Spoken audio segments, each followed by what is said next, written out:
ونستعينه ونستغفره ونعوذ بالله من شرور أنفسنا ومن سيئات أعمالنا من يهد الله فلا مضل له ومن يضلل فلا هادي له أشهد أن لا إله إلا الله وحده لا شريك له وأشهد أن محمدا عبده ورسوله أما بعد فإن خير الحديث كتاب الله وخير الهدي هدي محمد صلى الله عليه وآله وسلم وشر الأمور محدثاتها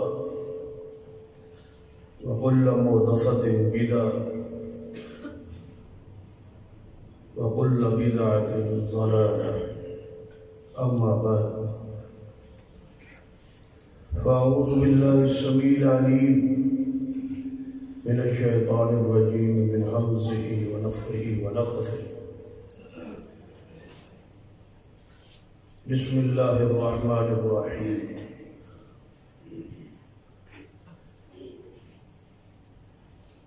إنما وليكم الله ورسوله والذين آمنوا الذين يقيمون الصلاة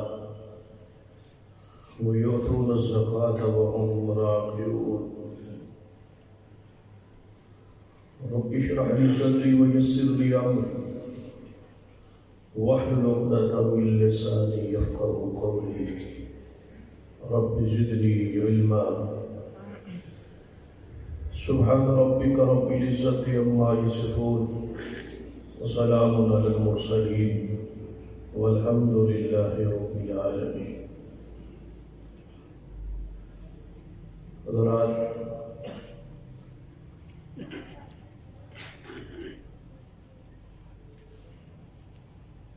عقیدہ توحید اور رسالت کے بعد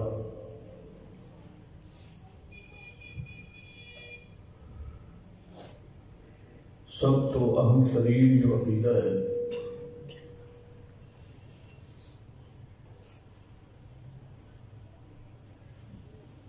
اس پر قرآن پاک نے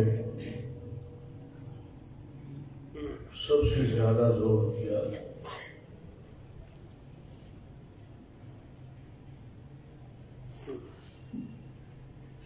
تاکہ کوئی سورہ مبارکہ ایسی نہیں جس میں یہ عقیدہ بیان نہ ہو، جس عقیدے کو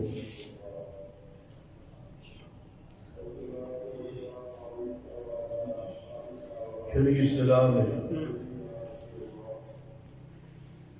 الولاء والبراء کہا ہے۔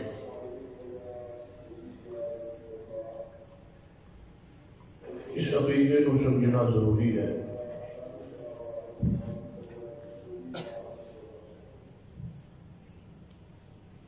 جب تک اس عقیدے صحیح معنی فہم اور عمل نہ ہو،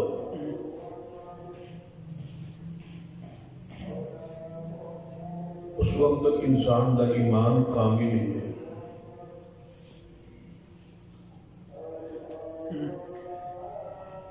اور نہ ہی ایمان اندر اور عبادات کی لذت محسوس ہے۔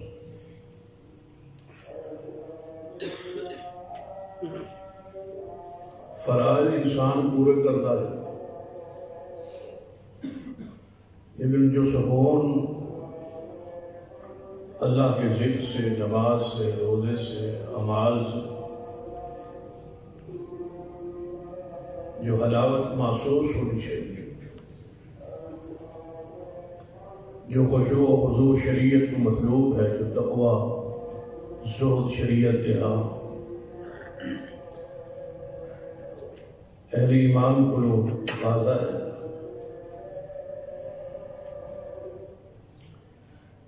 وہ پورا نہیں ہو سکتا۔ اور ساری عبادات کو لذت جو محسوس نہیں ہو رہی، یا نماز پڑھنا جو بھاری محسوس ہوتا ہے، بوجھ محسوس ہوتا ہے، یا دیگر اعمال صالحہ جو دقت یا جو دماغ پر بوجھ وزن محسوس ہو، یا گناہ کرنا انسان کو آسان نظر آتا ہے اور نیکی مشکل۔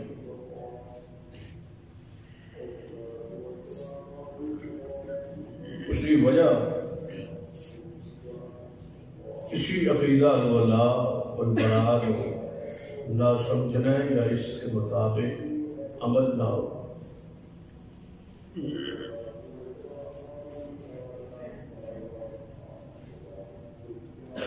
صحابہ کرام کی دلی کیفیت قرآن پاک بیان،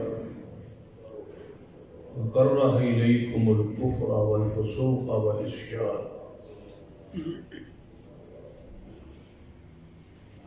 کہ نافرمانی، فسق اور فجور، کفر صحابہ کرام لیے ناپسندیدہ ہو۔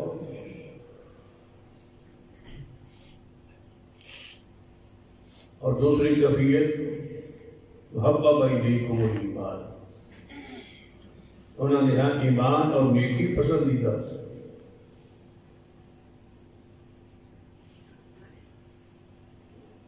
اس کا مفہوم دوسرے الفاظ اس طرح بیان ہو سکتا ہے کہ نیکی انہوں نے آسان ہو اور گناہ مشکل ہو۔ ساڑھا معاملہ الٹ ہے کہ نیکی ساڑھے لیے مشکل ہے اور بھاری ہے اور وزنی ہے،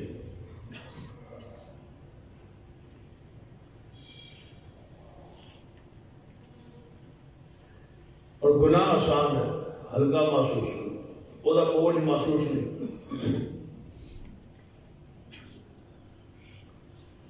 قرآن پاک کی نماز کا ذکر ہوا،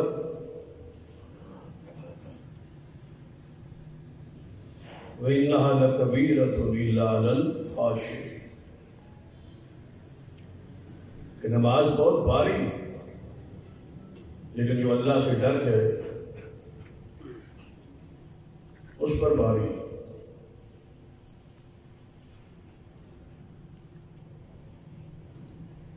تو جتنے بھی دلی بیماریاں ہیں جس وجہ کا گناہ آسان محسوس ہوتا ہے، نیکی مشکل محسوس ہوتی ہے، نیکی کے وقت طبیعت بوجھل محسوس، اس کی سب کی بڑی وجہ الولاء والبراء۔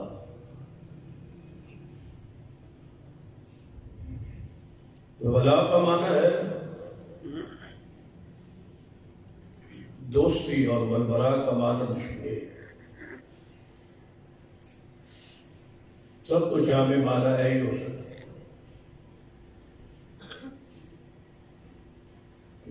دوستی کس سے ہے اور دشمنی کس سے۔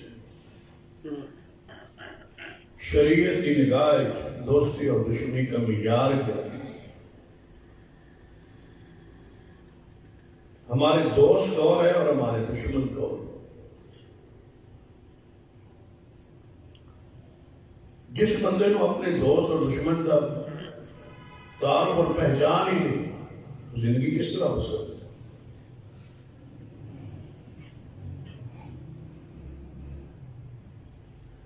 لیکن الولاء کا معنی جو دوستی ہے، اس دوستی اندر دنیاوی غرض و غائب نہیں ہے۔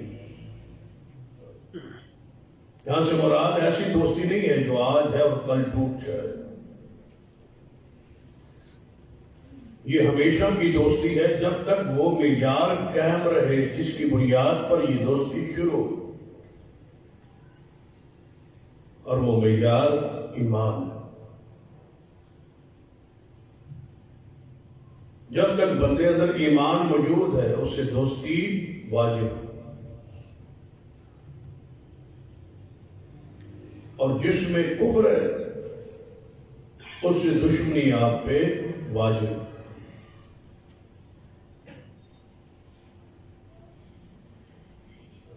اس دوستی اور دشمنی کے معیار کو جانی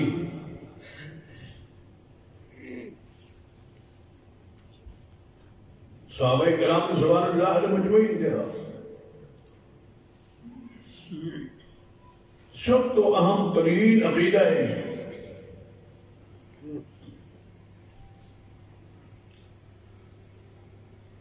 جس کے اندر سارے معاشرے اور مدارس اور خطبات اور مواعظ اندر سب تو کم زور اسی عقیدے میں یا اس طرح سمجھ اس عقیدے کو بطور عقیدہ بیان ہی نہیں کیا گیا، بہت کم۔ چلتے چلتے ذکر آ گیا دوستی کا دشمنی کا تو بیان ہو گیا، پھر سننے اور سنانے والے نے یہ تخصیص نہیں کی کہ یہ عقیدہ اور اس اندر کی ایمان کی ساری مٹھاس اور روحانیت اس عقیدے پر جس واسطے اس عقیدے پر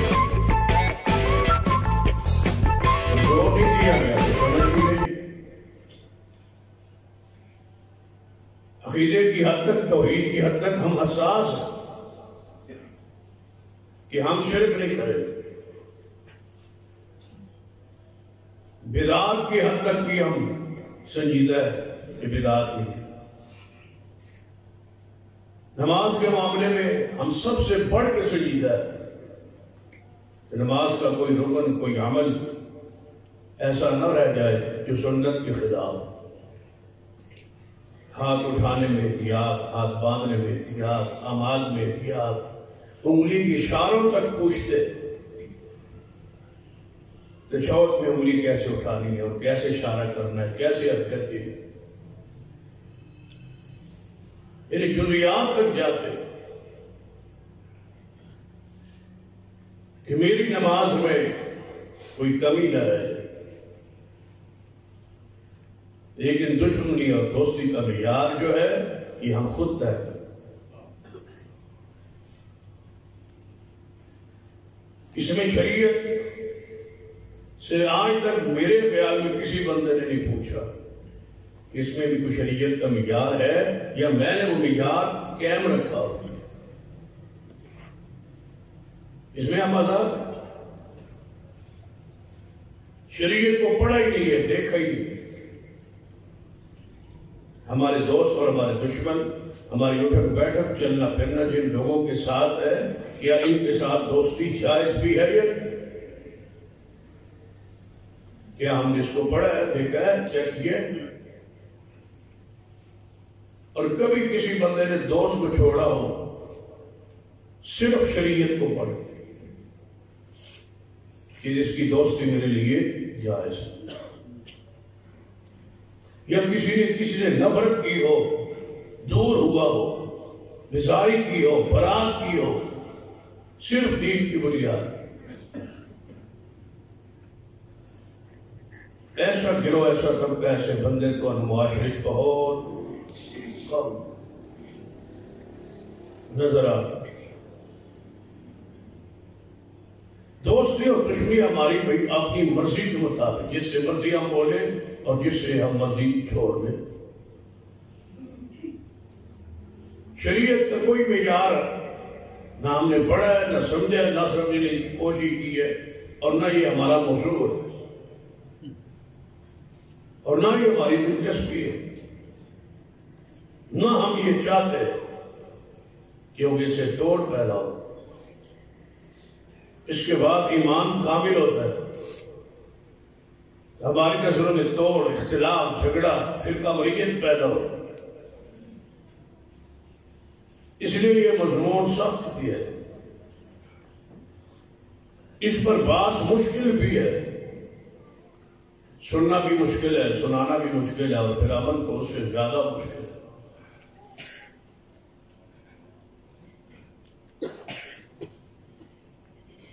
شریعت میں سب سے زیادہ زور اس عقیدے پر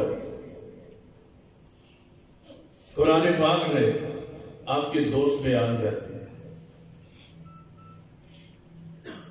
اگر آپ کے وہی دوست ہے، وہی محبوب ہے تو اللہ کا شکر ادا کیجیے، نہیں تو فکر کیجیے آپ کا عقیدہ درست نہیں. دوست آپ کے بیان ہوئے قرآن پاک کی اس آیت مبارکہ میں جو خطبہ رسولت پڑھی. صرف آپ کے 3 محبوب ہیں اور 3 دوست ہیں، اور یہی معیار ہے آپ کی دوستی کا، آپ کے تعلقات کا، جن سے جگری تعلق ہو. کوئی دنیاوی غرض و غایت نہیں ہے، کوئی لالچ اور طمع نہیں ہے اس دوست میں. باقی میل ملاقات بندوں سے ہوتی،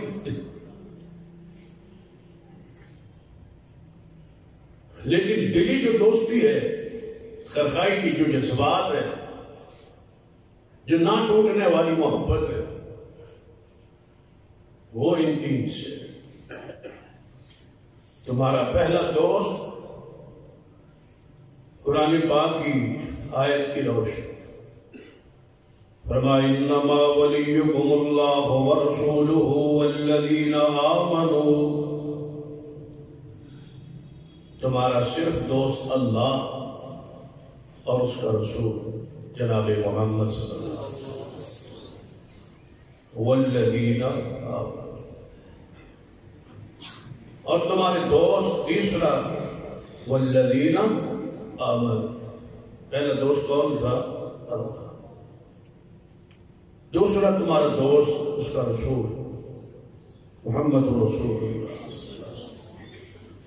اور تیسرا دوست والذین آمنوا، مومن، صحیح عقیدہ جو ایمان لے آئے، مومن پر ہے.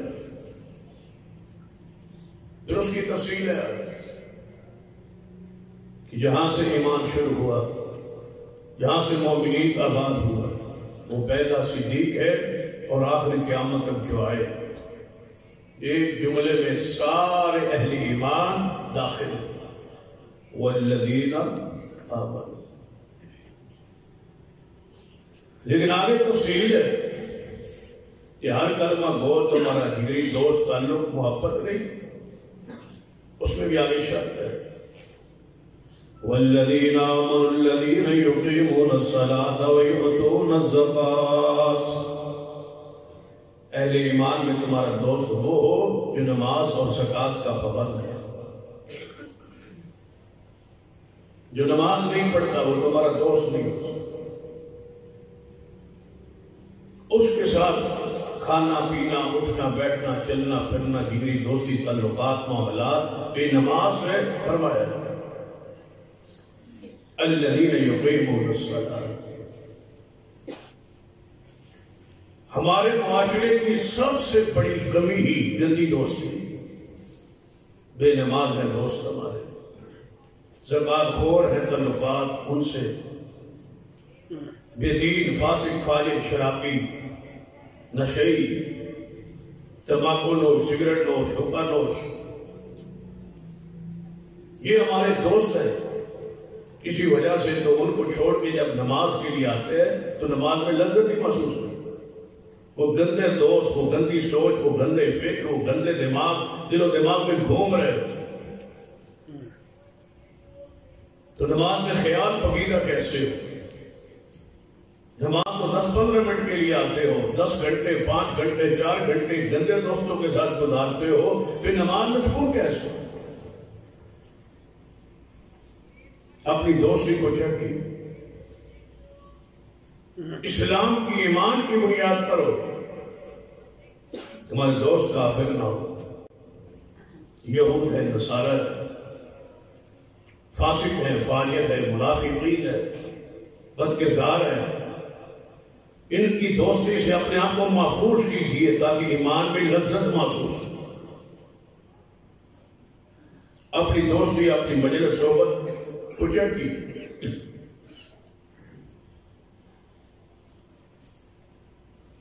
قرآن پاک اور حدیث کا صحابہ کرام نے واقعات کہی، ان واقعات پہ غور کیجیے، دیکھیے، پڑھیے ان واقعات۔ ابو عبیدہ بن جراح رضی اللہ تعالیٰ عنہ نے میدان جہاد میں اپنے حقیقی باپ کو قتل کر دیا، کفر کی طرف ہے، اور ابو عبیدہ اسلام کی طرف۔ سیدنا عمر رضی اللہ تعالیٰ اپنے حقیقی ماموں عاص کو قتل کیا، سیدنا علی نے بھی اپنے رشتہ دار ولید بن عتبہ کو قتل کیا۔ غزوہ بدر کے جو قیدی تھے کفار کے، سیدنا عمر نے کیا مشورہ دیا تھا کہ ہر قیدی کو اس کے رشتہ دار کے حوالے کر دیا جائے اور اس کو قتل کر۔ اسلام کے مقابلے میں، دین کے مقابلے میں، نیکی کے مقابلے میں فاسق اور فاجروں سے اٹھک بیٹھک دوستی حرام ہے۔ یہ جگری تعلقات آپ دیکھیں کس کس کھلا رہے ہیں، کس کو پلا رہے ہیں، کس کے ساتھ بیٹھے ہیں، کس کے ساتھ اٹھے ہیں، کس کے ساتھ چلتے پھرتے ہر وقت۔ ہماری تو حالت ہی بہت پتلی ہے۔ ہم نے تو جس مسائل کو چھوڑ کے صحیح عقیدہ بنایا ہے، ان کے پیچھے نماز پڑھنے سے بھی گریز ہم نہیں کرتے، ان کو اپنا امام بنا کے بیٹھ، دوستی تو دور کی بات ہے، ان کو امام بنا لو۔ پہلے انہی مسائل کو چھوڑا اور غلط کہا، یہ عقیدہ درست نہیں ہے، یہ اعمال درست نہیں ہے، ان میں شرک ہے، ان میں بدعت ہے۔ ان کو چھوڑ کے اہل الحدیث مسلک کو، منہج کو قبول کیا، اس کے بعد پھر نمازیں انہی کے پیچھے جن کو چھوڑا ہے۔ اگر دل میں بیزاری اور نفرت پیدا نہیں ہوئی تو چھوڑنے کی ضرورت کیا تھی؟ کیوں چھوڑا تھا؟ کس بنیاد پہ چھوڑا تھا؟ کیوں آپ نے کہا تھا کہ ہم آل الحدیث ہو گئے، ہم نے یہ چیز چھوڑ دی، یہ بدعت خرافات ہم نے چھوڑ دی، اللہ نے ہمیں ہدایت دی، اب ہدایت اللہ نے دی ہے اور پھر گمراہی میں پیچھے پلٹنا چاہتے، پھر پیچھے مڑ کے دیکھتے ہو کہ شاید ادھر بھی خیری ہو، شاید ادھر بھی نیکی ہو، ادھر بھی سنت ہو، ادھر بھی اجر ملے، ادھر بھی ثواب ہو۔ کس کو دھوکہ دیتے؟ بہت سارے ساتھی ہیں ایسے جن کی جمعہ یا نماز یہاں رہ گئے تو پھر دوسری مساجد تلاش کر، نماز پڑھنی ہے، سجدہ کرنا ہے، چاہیے قائم بھی ہو جائے، تو پہلے نماز وہاں پڑھ رہے تھے، یہاں آئے کیوں تھے؟ نماز تو وہاں ہو رہی تھی، تم ہی نہیں کہا تھا کہ ہمیں اللہ نے ہدایت دی ہے، اب اللہ نے گمراہ کیوں کر دیا ہے؟ وہ واپس شرک کی طرف پلٹنا چاہتے ہو۔ جس بندے کے دل میں شرک اور بدعت کی اور اہل شرک اور اہل بدعت کی نفرت پیدا نہیں ہوئی، وہ ایمان کی لذت کو کیا جاتا؟ ایمان کی لذت پتہ ہے کب ملتی؟ عبداللہ بن ابی نے کہا تھا نعوذ باللہ، یہ صحابہ کرام ہجرت کر کے مکہ سے آئے ہیں، یہاں ہم نکال دیں گے ان کو ذلیل کر کے، نعوذ باللہ۔ تو بیٹے نے سن لیا تھا، جو صحابی رسول تھا، اس کا نام بھی عبداللہ، تلوار لے کے کان کے باپ کے اوپر کھڑا ہو گیا اور کہا تم ذلیل ہو، عزت رسول اللہ کے لیے اور صحابہ کے لیے اور اہل ایمان کے لیے، تم ذلیل ہو۔ اس کو کہا تھا باپ۔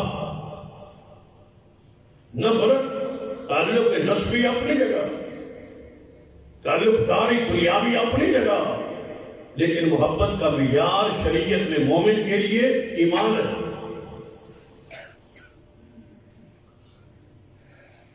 انصار کو پڑھی، کسی نے جمع پونجی اپنی چھپائی ہو تو ایک حوالہ پیش کیا، اگر زہری چیزیں دے سکتے تھے، جمع پونجی چھپا لیتے، جمع پونجی بھی زہر کی، مال بھی زہر کیا، سارا جو کچھ تھا زہر کیا، اور رسول نے 2 حصوں میں تقسیم کر دیا، ایک مہاجر کو دیا، دوسرا انصاری۔ یہ نسبی تعلق نہیں تھا، یہ بھائی چارہ اسلام اور ایمان کی بنیاد ہے۔ ہاں جی، آپ باپ کے مرنے کے بعد حقیقی بھائی سے بانٹنے کی کوشش کرے، وہ بھی اپنے جو اس کے پاس ہوگا اس کو چھپانے کی کوشش کرے گا، دوسرے کے پاس جو کچھ وہ چھپانے کی کوشش کرے گا، کہیں یہ بانٹ میں نہ آ جائے، یہ حصوں میں نہ چلے۔ یہ ہماری کیفیت ہے۔ وہاں اسلامی اخوت بھائی چارہ قائم، حقیقی بھائی نہیں ہے، لیکن مجال ہے کسی نے درم بھی چھپایا۔ ہمارے نفرت بیزاری دوری جو ہے وہ دل و دماغ میں پیدا ہی نہیں ہوتی۔ جب تک یہ پیدا نہ ہونا اس وقت تک ایمان کی آپ کو لذت محسوس نہیں ہوتی۔ اور پھر کچھ ایسے بھی ساتھ جو تعریف کرتے ہیں اور کہتے ہیں کہ ہمارا اور ان کا عقیدہ ایک، اس لیے ہم نماز پڑھ لیتے ہیں، فلاں گروہ کے پیچھے تو نہیں پڑھتے لیکن فلاں مسلک والوں کے پیچھے پڑھ لیتے ہیں، اس لیے کہ ہمارا اور ان کا عقیدہ ایک ہے۔ جب عقیدہ ایک تھا تو یہاں آنے کی ضرورت کیا تھی؟ عقیدہ جو ایک تھا تو فیصلہ تو قیامت بعد عقیدے پہ ہوگا نا، تو عقیدہ ایک تھا تو وہاں ہی رہنا تھا، یہاں تک تعلق کرنے کی ضرورت کیا تھی؟ کس بنیاد پہ آئے؟ کس بنیاد پہ تم نے ان کو باطل سمجھ کے اس کو قبول کیا تھا؟ جب اس کو حق سمجھ کے قبول کیا تو پھر ڈٹ جائے، پیچھے مڑ کے دیکھنا، پیچھے یاری دوستی و تعلقات و رشتہ داری۔ نبی علیہ السلام نے تو فرمایا تمہارا امام تم سے بہتر ہو، جو عقیدے میں تم سے کیا گزرا ہے وہ تمہارا امام۔ اور یہ بھی غلط فہمی دور کر دیجیے، جو اللہ کو عرش پر نہیں مانتا اس کا اور ہمارا عقیدہ ایک نہیں ہو سکتا۔ کیونکہ وہ کہتا ہے اللہ عرش پر مستوی نہیں ہے، ہر جگہ اس کی ذات موجود ہے، وہ عقیدہ توحید کو نہیں جانتا، نہیں سمجھتا۔ ہمارے ہاں یہ عقیدہ واجب ہے، یہ ماننا فرض ہے کہ اللہ کہاں ہے؟ عرش پر۔ کون کہتے ہیں عقیدے میں متفق ہے؟ اللہ کی اسماء و صفات کی وہ تعویل کرتے ہیں، ہم بغیر تعویل کے اللہ کی ساری صفات اسماء کو مانتے ہیں۔ کون کہتا ہے عقیدہ ہے؟ ہم تقلید شخصی کو حرام سمجھتے ہیں، وہ واجب سمجھتے ہیں۔ کون کہتا ہے عقیدہ ہے؟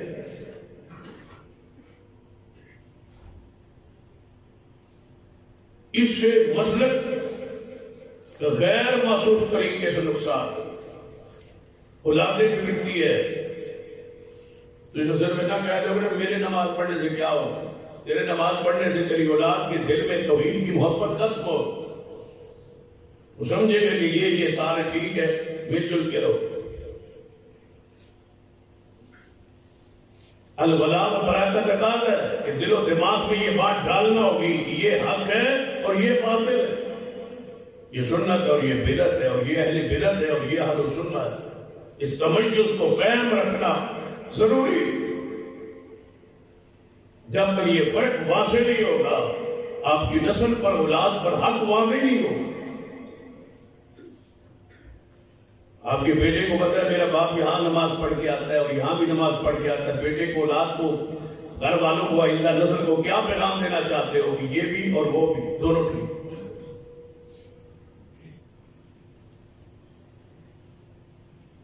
تو اس لیے ضروری ہے کہ اپنے عقیدے کی اصلاح کی۔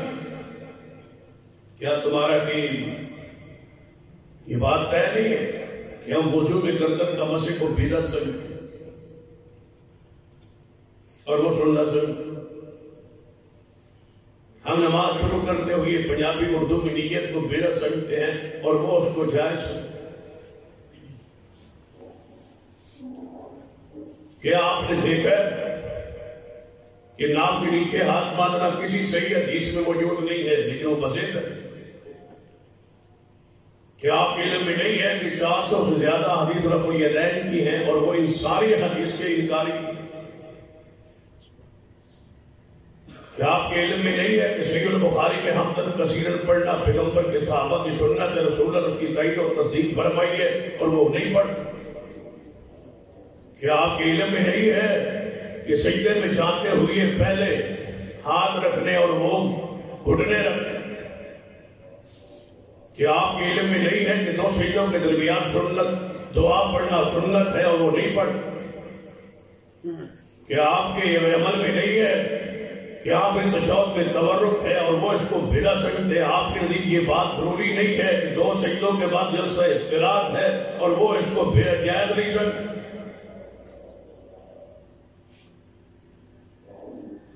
اور آپ اس امام کے پیچھے نماز پڑھ رہے جس نے رفع الیدین بھی نہیں کیا، جس نے زبان سے نیت بھی کی، جس نے وضو کے میں گلدت کو گردن کا مسح بھی کیا، جس نے حمد الکثیرت کو بھی چھوڑا، رب اغفر لی کو چھوڑا، جس نے استراحت کو چھوڑا، تورک آخری تشہد میں چھوڑا، سلام پھیرنے کے بعد آپ نے اللہ اکبر کہا، استغفر اللہ کہا، وہ چپ رہا، اس نے کچھ اور کلمات اور دعائیں اور وظائف پڑھتا رہا جو حدیث میں نہیں ہے۔ بتاؤ کہاں ہے جہاں مل کے تم کھڑے ہو؟ حیرانگی ہے تمہاری نماز پر، حیرانگی ہے تمہاری سوچ پر، تو خیر تمہارے اس عمل پر۔ یہ مساجد اور یہ کروڑوں کے خرچ، یہ مدارس اس لیے ہے کہ آپ تمیز ہی ختم کر دیں۔ یہ سب کچھ اس لیے ہے کہ آپ کے ذہن و دماغ میں خالص عقیدہ توحید اور پیغمبر کی سنت کو بھر دیا جائے، اس پر قیامت والے دن نجات۔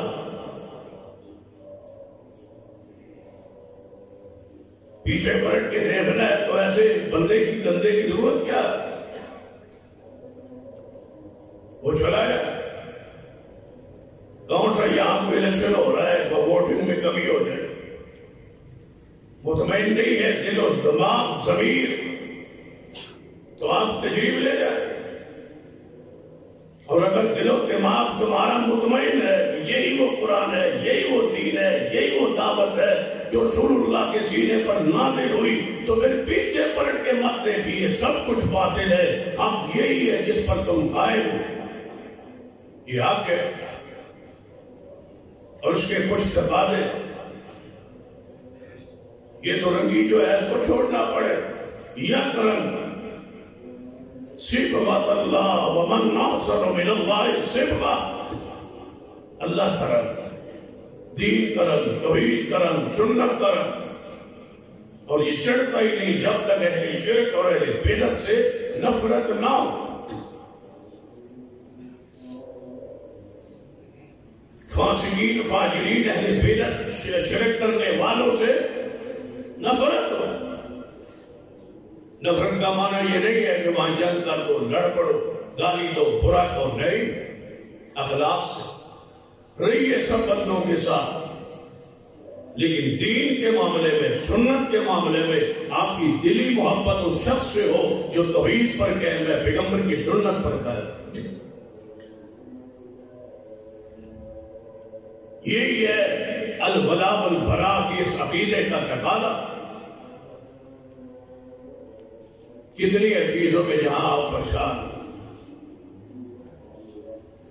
کہ آپ یہ بیماری داخل نہیں ہو رہی، آپ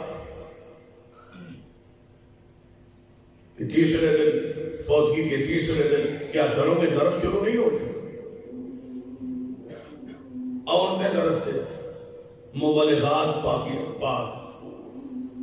وہ درس دے، یہاں ہم نہیں پہنچ پاتے، یا علماء نہیں پہنچ پاتے، خطباء نہیں پہنچ پاتے، وہاں عورتیں مبلغات جو ہے وہ پہنچ جاتی ہیں، کیونکہ نہ ان کا ایمان ہوتا ہے، نہ اسلام ہوتا ہے، نہ دین ہوتا ہے۔ تیسرے دن میت والوں کو خوش کرنا ہوتا ہے کہ وہاں دعا ہوگی، وہ خوش ہو جائیں گی اور معاملت کریں۔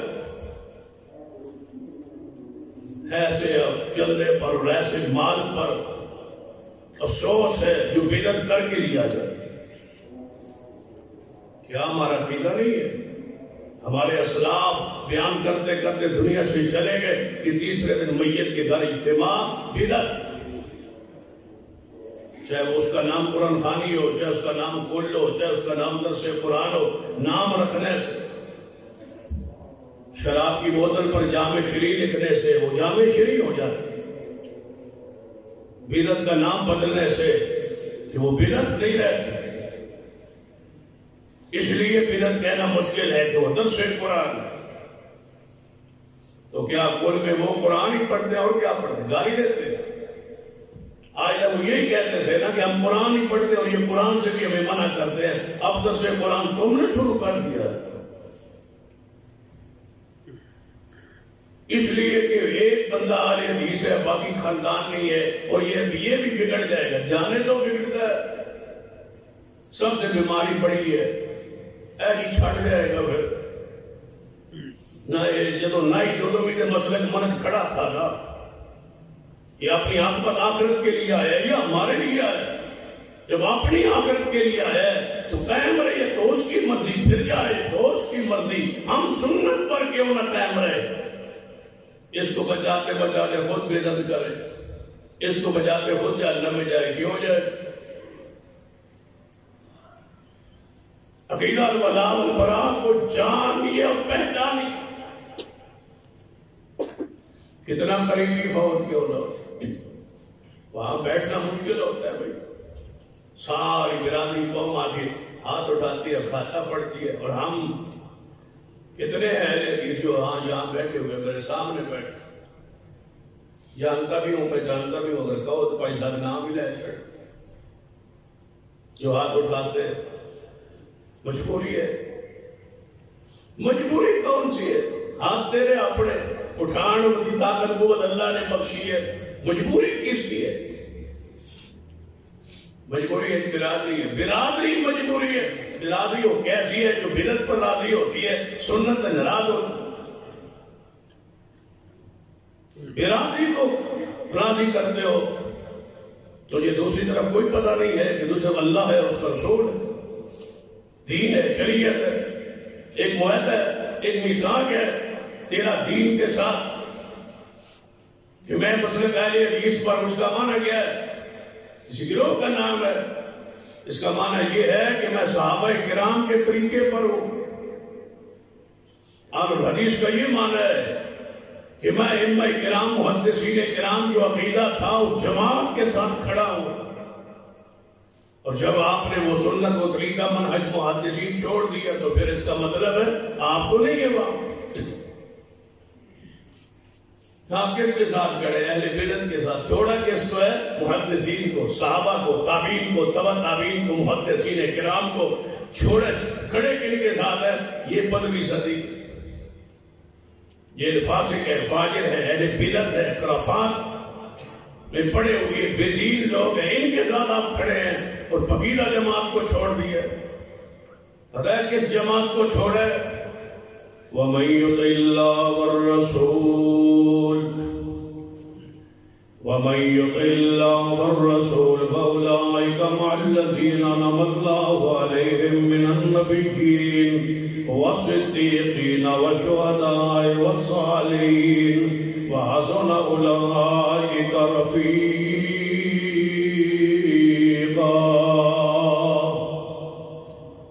کچھ ایسے بیمار بھی ہیں، بندہ بھی میں ایک گھنٹے ایسا طریقہ میں کہ دو ہی جگہ کی ایک نماز میں حدیث کے پیچھے پڑھتا ہوں، دوسری نماز دوسرے مسئلے کے پیچھے پڑھتا ہوں، تیسری نماز تیسرے مسئلے کے پیچھے پڑھتا ہوں، تو میں کہ نماز میں 5 یہ 3 ہوئی، چوتھی کس کے پیچھے پڑھتا ہے؟ میں کہ چوتھی امام پر ڈاک پڑھا ہے،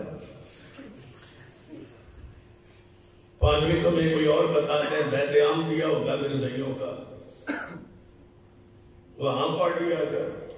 یہ بھی کوئی بندہ ہے جس کو پتہ ہی نہیں ہے کہ میرا امام کون ہے، میں نے پڑھنی کس کے پیچھے ہے، میرا عقیدہ کیا، میرا منہج کیا ہے۔ یہ مولا ہوا پھرتا ہے، کوئی سیاست کے پیچھے، کوئی مال کے پیچھے، کوئی کاروبار کے پیچھے، کسی کو کوئی مجبوری، کسی کو کوئی مجبوری۔ یہ بولے جن کو کہیں بھی سکون نہیں ہے، پھر رہے، دوڑ رہے، تولی ما تولا ونصلی جہنم وساعت مصیرا، منہ مارتے پھرتے ہیں، بس کہیں سے کچھ ہے مل جائے، سارے راضی رہے، سارے خوش رہے، سارے راضی رسول اللہ سے نہیں رہے، جن جیسا اخلاق والا رب کی زمین پہ پیدا ہی نہیں ہوا۔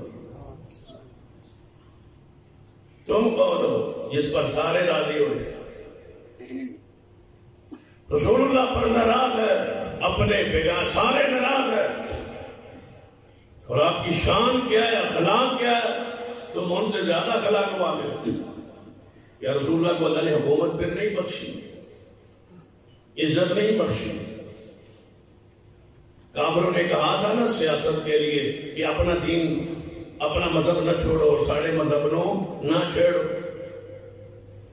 رسول اللہ نے کیا فرمایا تھا؟ Hey there, subscribe to my channel and also press this bell icon. پھر کیا حکومت نہیں ملی، اقتدار نہیں ملا، عزت نہیں ملے، مقام نہیں ملا؟ لے آؤ وہ چیز جو رحمت ہو، اور جو رحمت اللہ کی ہو، نعمت اور مصطفیٰ کے پاس نہ ہو۔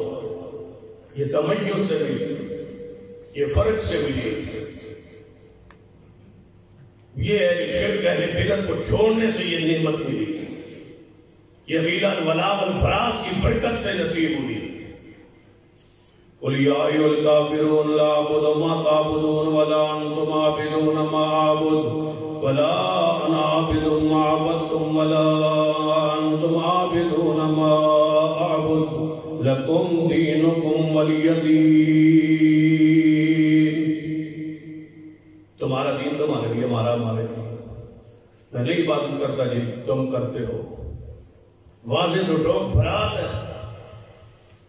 ابو لہب نے گستاخی کی تو کیا قرآن خاموش ہے؟ رسول اللہ خاموش ہے؟ تبت یدا ابی لہب وتب ما اغنی عنہ مالہ وما کسب سیصلی نارا ذات لہب وامرأتہ حمالۃ الحطب فی جیدہا حبل من مسد۔ برات کا اعلان کیا، ابو لہب تو برباد ہوگا، تیرا ہمارا تعلق نہیں۔ جتنے دشمن تھے سب سے برات ہوئی۔ اِنَّا آتَيْنَاكَ الْكَوْثَرَ فَصَلِّ لِرَبِّكَ وَانْحَرْ۔ اگر ہی اِنَّ شَانِئَكَ هُوَ الْأَبْتَرُ۔ اپنوں سے ولا ہے، دشمنوں سے برا ہے۔ ہر نماز میں کیا مانگتے ہو؟ صراط الذین انعمت علیہم، یہ الولا ہے، اور والبراء غیر المغضوب علیہم ولا الضالین۔ اے اللہ جو گمراہ ہیں اور جو جن پر تیرا غضب ہے ان سے مجھے دور رکھ، جن پر تیرا غضب ہے۔ غضب کن پر ہے؟ علماء کرام نے ہمیں تو یہی پڑھا ہے کہ اس سے مراد یہودی ہے، اور ظالم سے مراد عیسائی ہے۔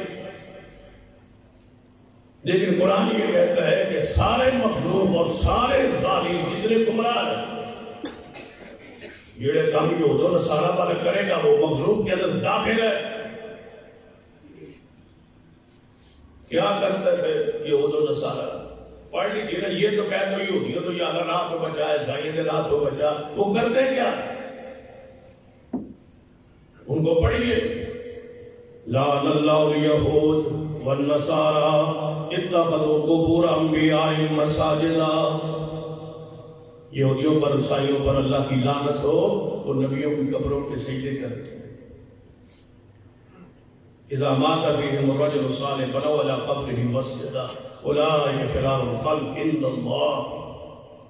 اللہ کا بدترین مخلوق یہ ہے جو ولیوں کی قبروں کو سجدہ کرتا ہے۔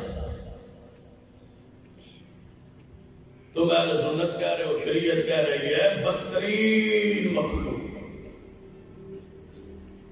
اولئک شرار الخلق، قاری کی حدیث، یہی ہے بدترین مخلوق اللہ کے ہاں جن پہ نیک بندہ فوت ہو جائے اور اس کی قبر پہ وہ سجدہ کرے۔ بخاری کی حدیث، کافروں کو مشرکوں سینے نہیں لگے ہوتے، وہی بالکل ایسے ہو بہو ہوتے ہیں، ان کے بھی دو کان ہوتے ہیں، دو آنکھیں ہوتی ہیں، میں نے کئی بار دیکھا، ہوٹھ ہوتے ہیں، پتی دانت ہوتے ہیں، دو ہاتھ دو پیر، ہو بہو ایسے ہی ہوتے ہیں جیسے انسان ہوتا ہے۔ آپ سمجھتے ہیں کوئی اور بلا ہوں گے جن کا قرآن مشرک کا ذکر کر رہا ہے، جن کا حدیث ذکر کر رہی ہے، اذا مات فیہم الرجل الصالح بنوا علی قبرہ مسجدا، نیک بندہ فوت ہو جاتا اس کی قبر پہ وہ سجدہ کرتے. بخاری کی حدیث ہے. یہ اللہ کے ہم بدترین ہے. اس میں نہ نام پیش ہوا ہے، نہ ملک پیش ہوا ہے، نہ زبان پیش ہوئی ہے. یہ زبان والا ہو اور یہ اس ملک والا ہو اور اس رنگ والا ہو تب وہ مشرک ہو. اذا مات فیہم الرجل الصالح، نیک بندہ فوت ہو اور اس کی قبر پہ وہ سجدہ کرے، وہ ہے اللہ کا بدترین. پاوی رنگ کوئی ہوئے، ملک کوئی ہوئے، ڈیزائن اس کا کوئی ہو، پورا ہو یاد ہو. جو سجدہ کرتا ہے نا کسی بزرگ کی قبر پر، اللہ فرماتا کہ محبوب فرماتے ہیں وہ اللہ کے ہاں بدترین انسان. اب آپ دیکھیں، مجھے پتا ہے آپ میں سے کچھ ساتھی ایسے ہوں گے کہتے ہیں وہ ایک گروہ سجدہ کرتا ہے دوسرا تو نہیں کرتا. دوسرے کو بھی میں دکھاتا ہوں، دوسرے کو بھی دکھاتا ہوں. میرے ساتھ چلے میں آپ کو دکھاتا ہوں. اب شرط اس بات پر میرے ساتھ سفر کرے نا ایک دن کہ ہمیں ان کا شرک دکھا دے. یہاں کوئی انہوں نے دربار یا قبر بنائی ہو جس پر پوجا جاری ہو، اگر میں نہ دکھا سکوں تو ان ممبر میں نہیں چھوڑوں. کون کہتا ہے کہ یہ سجدے مراقبے کرتے ہیں، یہ قبروں چڑھاوے چڑھاتے ہیں، مراقبے کرتے ہیں، وہاں چلے کرتے ہیں، قبروں کشف ہوتا ہے ان کو قبروں سے. پڑھ لے اشرف علی تھانوی صاحب کو، پڑھ رشید احمد گوری صاحب کو پڑھ لے، یہ جو بڑے بزرگ ان کو پڑھ لے، ان کی کتابوں کو پڑھ لے. اور نہ صحیح نہ کتابوں پر بھی نہ ہے تو میرے ساتھ چلے، میں ان کے دربار دکھاتا ہوں. الولاء والبراء کا یہ تقاضا ہے. نماز آپ کی رہ گئی ہے، دوسری جماعت کرا لو. دوسری جماعت کے لیے کوئی بندہ نہیں ملا تو اکیلے پڑھ لے، وقت پہ پڑھے، جماعت کے ساتھ پڑھے، لیکن اپنی غیرت حمیت کو قائم رکھے، تمرکز کو، فرق کو قائم رکھے کہ آپ توحید پر ہیں، سنت پر ہیں، باقی سارے شرک اور بدعت اور خرافات پر ہیں. آپ اس امت کی اصلاح کے لیے زمین پہ آئے ہو.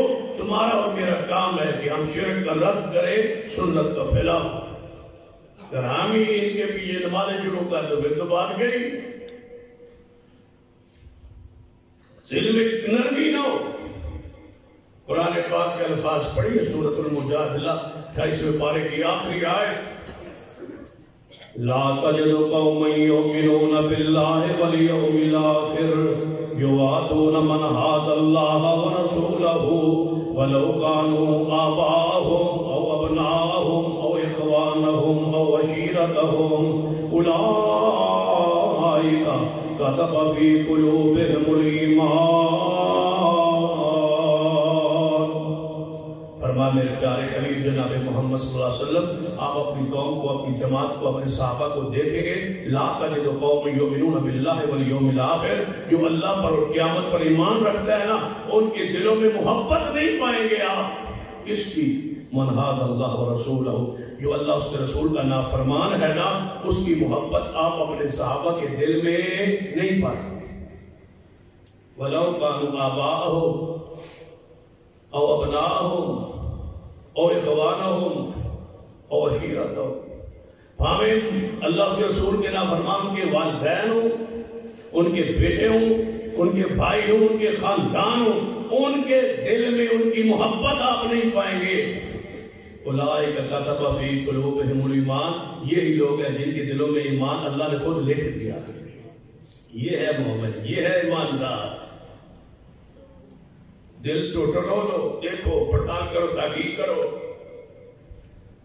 دل میں اور کی محبت ہے تو پھر سمجھ لیجئے کہ اللہ کے ہاں تم مقام درجہ پر نہیں ہو. اولئک کتب فی قلوبہم الایمان وأیدہم بروح منہ.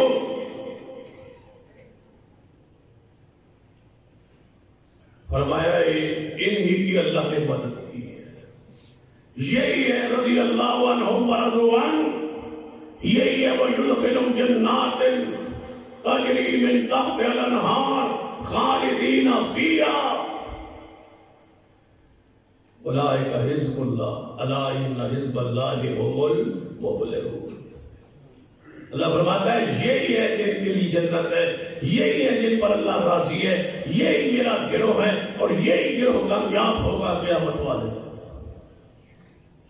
جس کے ایمان کی یہ کیفیت ہو وَلَوْ كَانُوا آبَاءَهُمْ۔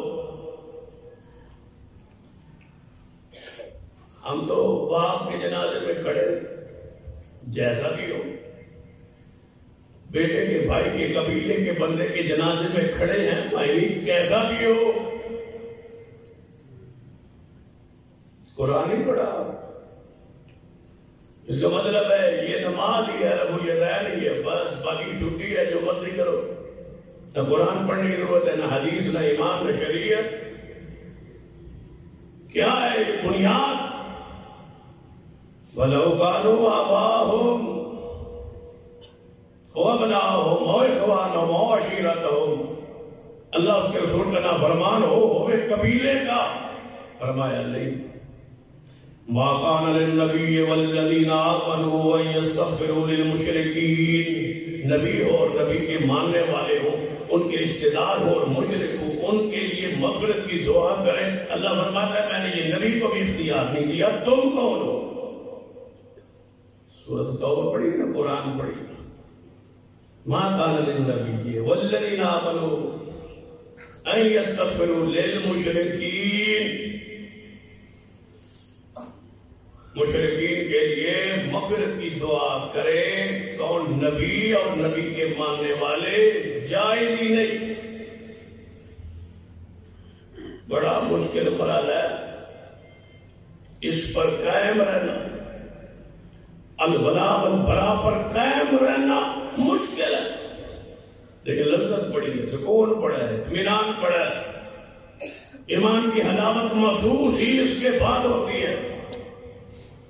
پڑھ لیجئے سیدنا ثمامہ بن عثال رضی اللہ تعالی، سردار تھے یمامہ،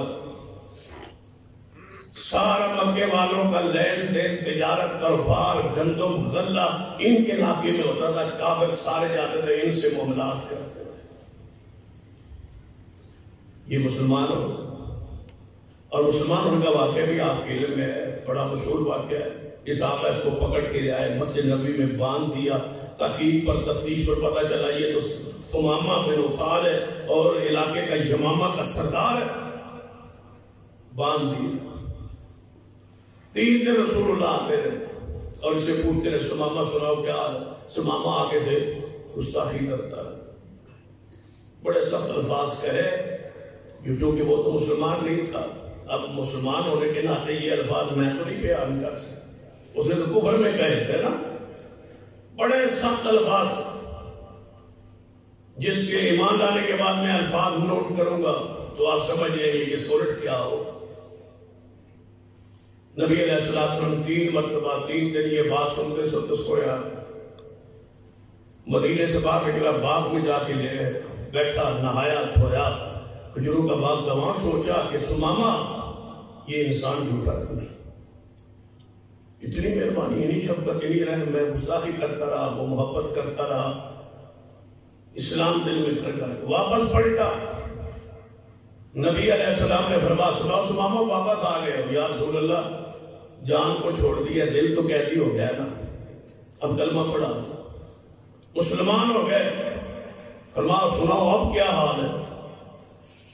اب اس کا الٹ بھی سمجھ جانا اور ثمامہ کی جذبات بھی سمجھ، کہتا ہے آپ جیسا خوبصورت چہرہ کسی کا نہیں، اور آپ جیسے، آپ کے مدینہ شہر جیسا پیارا مجھے کوئی شہر نہیں رہا، اب میں عمرہ کرنا جانا چاہتا ہوں، آپ اجازت ہے؟ فرمایا جاؤ۔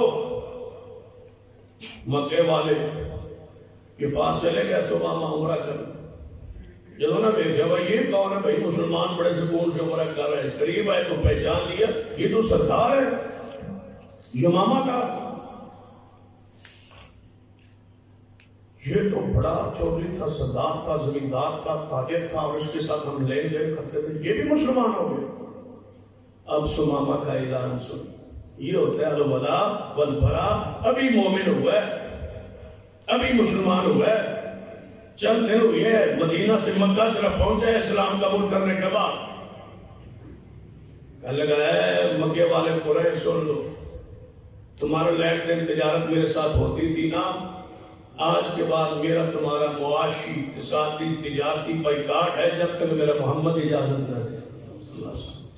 کوئی لین دین نہیں اپنا، سودا لو نہ لو، ختم. کافروں سے تم سے میرا لینا دینا ختم ہے جب تک رسول اللہ اجازت نہ دے. فرانس کے گستاخ نے کب تک رسول اللہ کی گستاخی کی؟ ہم ابھی تک سوچ ساری حکومت سوچ رہی ہے فرانس کے ساتھ بائیکاٹ کرنا چاہیے یا نہیں کرنا چاہیے. اب نیا طریقہ اختیار کیا، کہتے ہیں اسلامی ممالک سے مشورہ کرتے ہیں کہ رسول اللہ کے گستاخ کے ساتھ تعلقات رہنے چاہیے یا نہیں. جانتے ہو اس پر تو مشورہ بھی حرام ہے. جو گستاخ ہے وہ گستاخ ہے، ہمارا وہ کیا لگتا ہے جو ہمارے رسول کا نہیں ہے. تمہیں ابھی تک کافروں کی سمجھ نہیں آئی، فرعون سے لے کر آج تک کون کافر ہے جو دہشت گرد نہ ہو؟ کسی کافر نے سوچا ہے کہ ہمارا نقصان ہوئے گا، معاشی نقصان ہوگا، ہم مسلمانوں کے بارے میں یہ کہہ رہے ہیں؟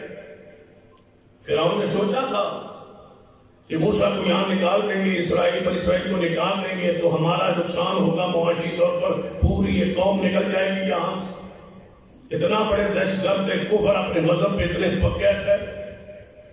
نمرود نے سوچا تھا، وقت کے حاکم تھے، لڑ کس سے رہے تھے؟ خلیل اللہ سے.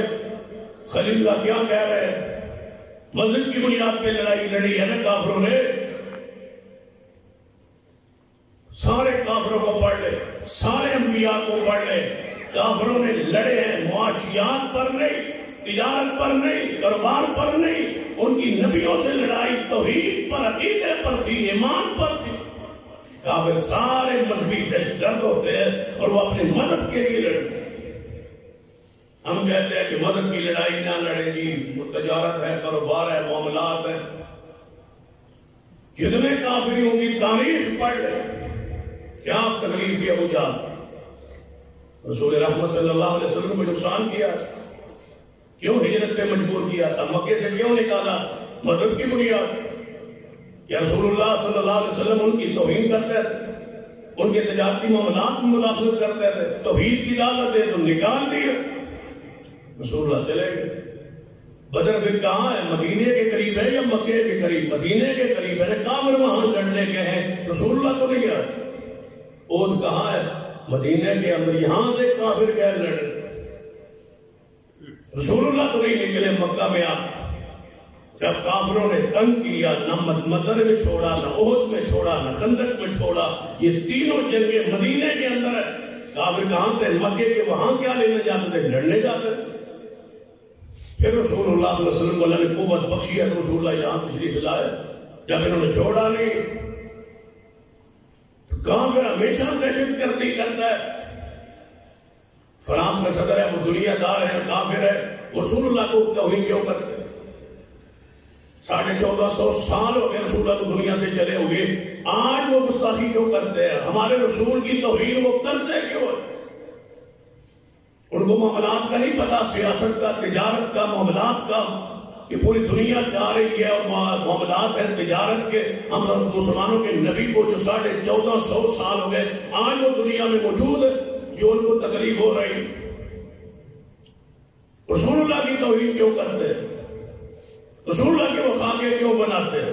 اس کا مطلب ہے بڑے سے بڑا دنیاوی کافر ہے، تب بھی اس کو تکلیف کس سے ہے؟ اسلام سے، دین سے. ہم سمجھتے ہیں کہ یہ معمولی مسائل ہے جی، یہ تو سیاسی مسائل ہے. یاد رکھیے، کافر صرف سوچ یہ ہے کہ وہ ایمان کا، اسلام کا دشمن، وہ شیطان کا حواری ہے، وہ کفر کو غالب کرنا چاہتا ہے. اور ہم پہ لازم ہے کہ ہر اس شخص کا بائیکاٹ ہو ہر لحاظ سے جس نے محمد مصطفیٰ صلی اللہ علیہ وسلم کی توہین.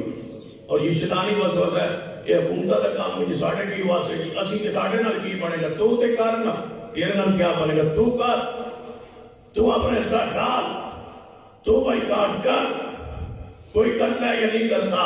حکومت کے کام حکومت کے ہیں، تیری ذمہ داری تیری ہے، تو اوپر ہی وہ ذمہ ہوگا کہ یا اللہ جو میرے اختیار میں تھا وہ میں نے کر دیا، میں یہ کر سکتا تھا میں نے کر دیا، یہ میرے اختیار میں نہیں تھا میں نہیں کر سکتا تھا۔ اللہ کب پوچھے گا تم سے کہ فرانس کے ساتھ حکومت نے بائیکاٹ کیوں نہیں کیا؟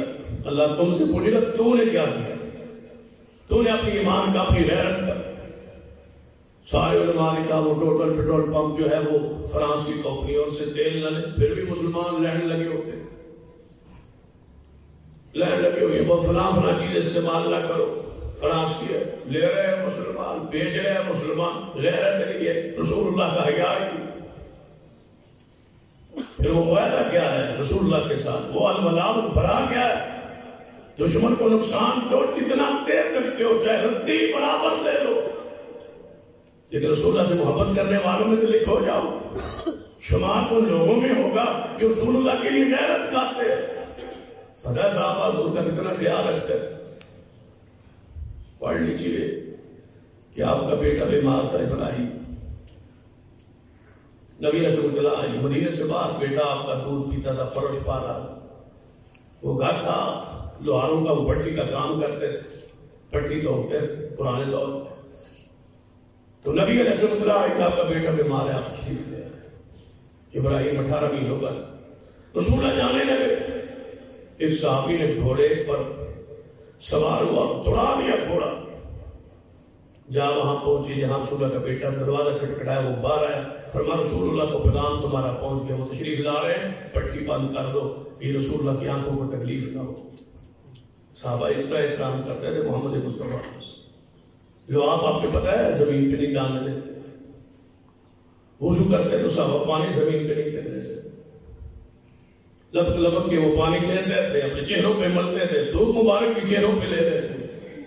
یہ ادب، یہ احترام، یہ اکرام جب تک ہمارے اندر پیدا نہیں ہوگا اور کافروں کی نفرت پیدا نہیں ہوگی، اس وقت تک عقیدہ الولاء والبراء کا تقاضا پورا نہیں ہو۔ صاحب نے کیا کہا تھا اپنی ماں کو جو بھوک ہڑتال پہ تھی، میں نہ کھاؤں گی نہ پیوں گی نہ سائے پہ بیٹھوں گی، کیوں؟ میرا ساتھ جو ہے وہ مسلمان ہو گیا، چھوڑ دے، میں مر جاؤں گی، لوگ کہیں گے صاحب نے اپنی ماں کو مار دیا۔ تو صاحب نے کیا کہا ہے ماں کا آواز سن لے، بہتر ہے سائے پہ بیٹھ جا، پھر کھانا پینا شروع کر دے، جہاں تک تیرا خیال ہے کہ میں اسلام چھوڑ دوں، تیری 1000 جان ہو، باری باری نکلے تو باری باری پھر آوے تو پھر نکلے تو 1000 باری مر جائے، میں محمد کو نہیں چھوڑ سکتا۔ یہ ایمان، یہ اسلام، یہ دین تھا۔ کعب بن مالک کو پڑھ لو صحیح البخاری، کیا تھا کعب بن مالک رضی اللہ تعالیٰ عنہ، غزوہ تبوک میں پیچھے رہ گئے، رسول اللہ نے بیعت کیا تھا کہ اسے بولنا چالنا ختم ہے، تو حضرت صاحب فرماتے جو 50 دن بولے ہی کون، تو میں تنگ آ کے بولتے ہی کوئی نہیں بتا، کسی نے چھوٹ چھوا کے بولے بھائی یار رسول اللہ صلی اللہ علیہ وسلم ایڈی سختی نہیں کرنی چاہیے، ایج بھائی کارڈ نہیں کرنا چاہیے، یہ جو ہم آپس میں بیٹھ کے بک بک کرتے ایسا نہیں ہونا چاہیے، ایسا نہیں ہونا چاہیے، ایسا نہیں ہونا چاہیے، دین پر مذاق کرتے ہیں، علم پر مذاق کرتے ہیں، اٹھاتے ہیں۔ کسی نے نہیں کہا میں یا رسول اللہ ایڈی سختی نہیں ہوئی، 50 دن میں چلو کوئی بولنا چال نہیں، انہیں کیا بجے تو کوئی نہ بولیا چالے تو میں گیا تھک آ گیا تنگ، زمین مدینے دی تنگ ہو گئی، وضاقت علیہم الارض بما رحبت، تنگ ہو گئی زمین، میں پریشان ہو گئے، چاچا کے گھر چلا گیا کہ چاچا کے بیٹے ہیں، چلو مسلمان ہیں، وہ رشتہ داری کا تو خیال رکھیں گے نا، بولیں گے۔ جب میں گیا چاچا کے بیٹوں کے پاس جا کے کہا السلام علیکم، تو نے میرے سلام کا جواب ہی نہ دیا، میں نے کہا میں مسلمان نہیں۔ چاچے کے بیٹے بولے ہاں تو مسلمان تو ہو، فرمایا پھر سلام کا جواب کیوں نہیں دیتے؟ فرمایا رسول اللہ نے روکا ہوا ہے، رسول اللہ نے روکا ہے، جو رسول کا نہیں ہے وہ ہمارا نہیں ہے۔ کعب بن مالک کون تھا؟ صحابی رسول تھا، مباحث تھا، نمازی تھا، روزہ دار تھا، زکات دینے والا تھا، صحیح عقیدہ تھا، صرف پیغمبر نے بیعت بولنے سے روکا ہوا ہے ایک جنگ میں پیچھے رہ جانے کی وجہ سے۔ مجال ہے کوئی صحابی بولا ہو، کسی نے معاہدہ توڑا ہو، کسی نے موقع دیا جو ہے وہ ختم کیا ہو، پورے مدینے میں بیعت کوئی بولتا نہیں، رشتہ دار بولنا چھوڑ گئے اس لیے کہ رسول اللہ نے روکا ہو۔ کسی نے نہیں کہ کلمہ میں پڑھتا ہے یار ہے تو مسلمان نہ ہے تو صحابی رسول نہ، تو بول رہے ہیں کیڑی بات ہے، گناہ ہی ملے گا نا، سنت ہی ہے نا، حضور نے روکے ہوئی ہے نا، کی گل ہے؟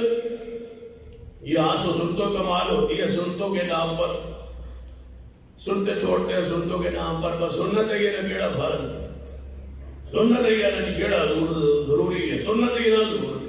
رسول اللہ نے فرمایا تھا بولنا نہیں، اس میں کون سے کفر لازم آ جاتا کوئی بول لیتا؟ صحابہ جانتے تھے کہ رسول کی نافرمانی نہیں ہو سکتی، نہیں بولے اب جب تک وہی نہیں آئی، اجازت نہیں ملی، جب تک توبہ قبول نہیں ہوئی۔ مجال ہے کسی صحابی نے اور سیدنا کعب سے بات کی ہو، اس وجہ سے تعویل کر کے کہ یہ مسلمان ہے، صحابی رسول بولتے کیوں نہیں؟ رسول اللہ نے روکا ہوا ہے، یہی عقیدہ الولاء والبراء۔ کیا رسول اللہ نہیں فرمایا؟ کعب والے تو ساری بات یاد آئی، سنتے بھی ہیں، سناتے بھی ہیں، پڑھتے بھی ہیں، ڈھونڈتے بھی ہیں۔ من وقر لصاحب بدعہ فقد آن علی ہدم الدین، جس نے بدعی کی عزت کی اس نے دین گرانے میں تعاون کیا، جس نے بدعی کو امام بنا کے پیچھے کھڑا ہوئے اللہ اکبر 2 رکعت نماز موقع تک کے بلا شریف پیچھے اس امام نے، امام بھی اللہ مقتدی بھی اللہ، نہ ایمان نہ عقیدہ نہ درست، دونوں کھڑے 2 رکعت نماز میرا، جو حال امام دا وہی حال میرا، پیچھے کھڑا ہے، بدبخت نہ ہو۔ یہ تمہارے امام ہے، من وقر لصاحب بدعہ، رسول اللہ کی حدیث ہے۔ سیدنا عبداللہ بن عمر رضی اللہ تعالیٰ عنہ کسی بندے آگے سلام دیتا، فلاں بندہ سلام کہتا تھی، فرماؤ یہ جڑا بدعتی ہے کلمہ تو پڑھتا ہوگا تو کافی ہی۔ عبداللہ بن عمر کے زمانے کا جو ہے، عبداللہ بن عمر کو کسی بندے کے ہاتھ سلام بھیجا کہ صحابی رسول عبداللہ بن عمر کو میرا سلام کہنا۔ کافر ہوتا تو فرمایا وہ کافر ہے، عیسائی ہوتا تو فرماتے وہ عیسائی ہے، یہ ہوتی ہے۔ کیا فرمایا؟ وہی نا جو بدعت جاری کرتا ہے، میرا اس کو سلام نہ کہنا، جو بدعی ہو میں عبداللہ بن عمر کے سلام کا جواب بھی نہیں دیتا۔ یہ غیرت کا مسئلہ ہے، یہ ایمان کا مسئلہ ہے، یہ الولاء والبراء کا مسئلہ ہے، یہ معمولی مسئلہ ہے کہ ہر بندے پیچھے کھڑے ہو جاؤ۔ اپنے ایمان کو درست کیجیے، ایمان کی حلاوت مٹھاس چاہتے ہو تو اپنے اعمال، اپنے عقیدے، اپنی نماز، اپنی امامت پہ غور کیجیے، کون ہے تمہارا امام اور کس کے پیچھے تم کھڑے ہو، کس کو اپنا تم نے امام مانا ہے۔